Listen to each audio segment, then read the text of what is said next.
এই যে গাইস আপনারা ঢোকার সাথে এখানে একটা পেয়ে যাবেন একটা ঝর্ণা। তো আপনারা সেখানে ছবিও তুলতে পারেন। এই যে আমরা এসেছিলাম একটা সময়, এদিকে বৃষ্টি হয়ে গেছিল, এই যে দেখেন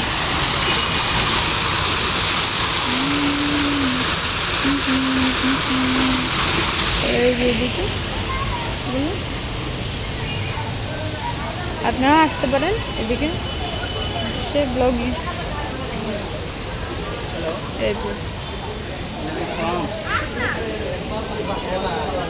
এই যে এদিকে আপনারা সুন্দর করে বসতেও পারবেন। গাইস এই যে এটা হচ্ছে গিয়ে ভিতরের জিনিসগুলো।